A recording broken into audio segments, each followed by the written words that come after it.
Welcome back to Journey to the Anime. So this episode, this one is actually going to be a review on none other than Soul Eater. Soul Eater is a manga about kids that go to school to make a death weapon, a weapon for death. Death is the more so ruler or god in this world of death. So you have your main characters. So I'll pull down a couple more books to show you the main characters. So these are your 7 main characters. So you have Maka, you have Soul, you have Black Star and Tsubaki, and then you have Death the Kid, Taddy and Marie, which are twins. So you go on an adventure. Basically, at first, what I'll say is there is an anime of this out. I would say if you are going to consume this manga, go and watch the anime first. You will know if you will like the manga by then. Now, the reason why I'm saying go and watch the anime first, which I usually will not suggest to you guys, is because the anime is not as superior to the manga, or it does not hold up compared to the manga. The anime, I think, had certain issues to where it had to get rushed in and it had to finish, but the manga didn't have that issue. The manga finished out superbly. And I've read a lot of manga. Now, when it comes to these kids learning, these kids first start out in the story as they are going to learn how to make their weapons into death weapons, and each kid goes through their struggles with that. With Maka and Soul, it's the chemistry. With Black Star and Tsubaki, it's Black Star actually wanting to do the missions or somewhat complete it. He's too focused on being flashy. With Death the Kid, is more so him wanting to have everything symmetrical. That's their 3 problems. But as the story goes through, they kind of work through them problems and it goes away.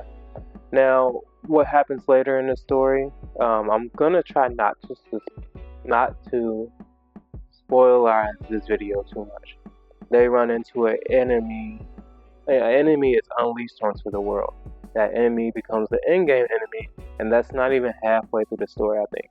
Now, when you're watching the anime, that's about halfway through the anime. So, you guys can see where I'm going with this. Basically, you have this whole arc where you're going through this, and you face so when they collect 99 souls plus 1 witch's soul in their weapon in each set, that's when they become a death weapon. That's all their goal. You're gonna run into various witches in this. You're gonna run into various enemies, and I can just give you one of the witches' name. One of the witches' name is Medusa, and you will find multiple witches or multiple demons, I would like to say, that have these names, like the Flying Dutchman, that people will know out there. There will be ones that you do not know, but as you go into the story, the ending to this is way better than the anime. I will say that you get a definite ending, you get a satisfying ending, you get a satisfying reveal in the last 5 books. It's so much that goes on more here than what you will get in the anime. I would 100% suggest this over the anime, but the anime is still good. I'm not gonna bash that. Where I would rank this out my all-time animes for a shonen, because there's no real tournament in it, which I do like. There's always learning through it. There's always working through problems and working through psychological issues for each person, which I do like. And it's definite growth in here. There's way better growth in the books than what you get in the anime. It's what I will definitely say. And characters actually feel way cooler in the book. You do have cool moments in the anime, but it's night and day when you're looking at what's in the books. And there's only 25 books, and the last one has a really beautiful cover. I don't want to reveal that to y'all yet. Well, I'll reveal that to you guys. So here's the last one. I'm not gonna tell you guys who the guy is in the back, but yeah, this is the last cover to Soul Eater. Going based off of how I'm gonna rank the books. The book's art is just beautiful. As you get to the more serious moments, the more happy moments, the art gets better and better. It has a certain grit and tone to it that if you guys liked Fire Force, you will like this.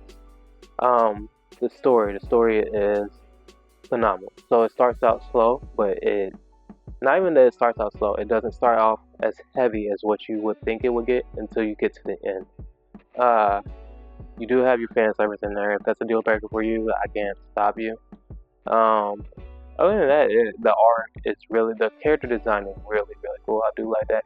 Killick, or whatever his name is, he's one of my favorite uh, character designs, and he's on book 10. As you guys can see, he's the one with the two gauntlets, but he has a really cool character. Him and a lot of other characters have a lot of really cool designs to me, and like everybody feels differentiated, and you can tell who each character is instead of like, oh, this one kind of looks like this one, and this one kind of looks like this one. Each character feels distinct, and I don't see these designs in another show, except for barring one that was in Fire Force, which I feel like was kind of a homage to Soul Eater. But it like I said, I have no problems with the storytelling from A to B. Everything zipped up nice and tight towards the end, which it didn't do in the anime. This book I would rate a 5 stars, because when I was reading this, I had to stop myself at 10 because I was like, okay, I know after 10 the books are hard to find, so let me stop after 10. Once I get to 25, I'll start reading again. Once I started reading again, I did not put down a single book until I was finished. I was reading it every single day. So this is a great manga to read. Now, where I would put it for if you want kids or not to read it, I would not let kids read this. I would let maybe preteens read this, maybe teenagers read this. They can read this because they might understand this better than what a younger kid would. But this is getting my 5 stars. Like I said, kept me coming back. Really enjoyable. Story was cohesive and finished out nice and perfect for me. But if you guys are looking for a really great manga, I'm giving this the 5 stars. This is definitely worth the 5 stars. It lost me at no moment. Go ahead and pick up Soul Eater. It's one of the best ones out there. And if you guys are looking for more about this author, who is Okubo, I will put his full name up here. Okubo, he has done stuff like this, stuff like Fire Force, stuff like Bakuro. I'm gonna put it up in the corner. You guys will know what I'm talking about. You Bakuro. I don't know how you say it, but that's a new manga that he has out that I will be checking out once I complete my Fire Force collection. But yes, definitely a story worth reading. But thank you guys for watching. This is Journey to the Anime. My name is Chaz Jones. Make sure to follow me on TikTok at Journey to the Anime and Instagram at Journey to the Anime. I'll be seeing you guys next time. Thank you for watching, and peace.